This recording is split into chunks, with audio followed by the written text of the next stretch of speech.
right, so I'm going to share my screen.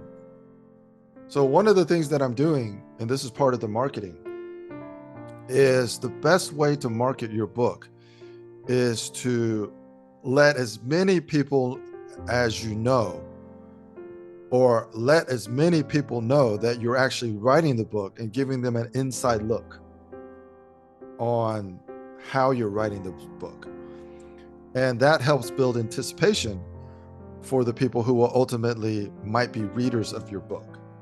This is what I'm doing right here. Is if you look at the outline, I showed you this last time. Yes. Okay. And I gave you the template, but what you can see here is when I get to this section here, so the Chinese arena, this is another major section of the book. And in this section, I have 10 points.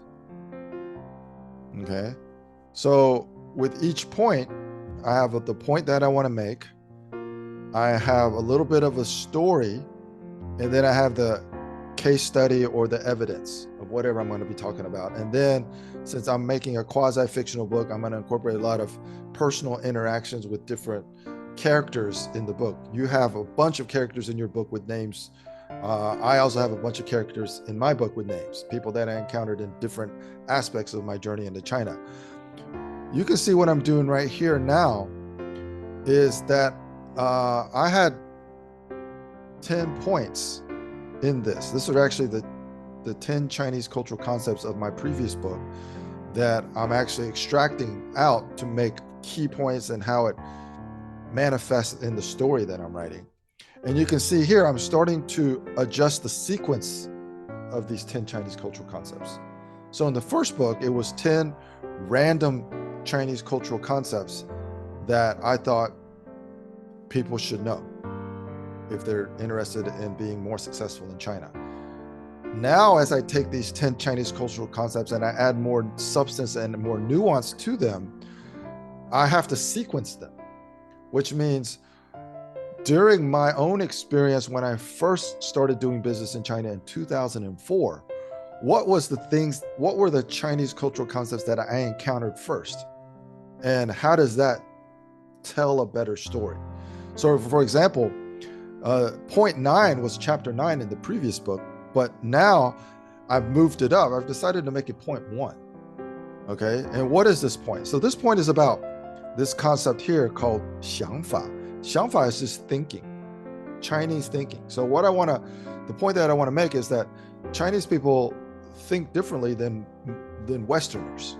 Okay. Because my audience is mainly a Western audience. So I say the point is Chinese people fundamentally think different about their roles within any system, as well as the value of their contributions with no ethical or moral guardrails. And since their goodwill never abates, they will increasingly feel entitled to more, which must be satisfied to prevent goodwill extraction somewhere else. And then from here, I can introduce the protagonist in this story, which is Mao. He is my channel partner in a certain part of China. He was based in Nanjing, right? So I start asking these rhetorical questions that I'm going to talk about. How does Mao perceive his role and its importance? How do his perceptions change over time as he penetrates beyond what he perceives his foreign masters, which is me, could do by myself?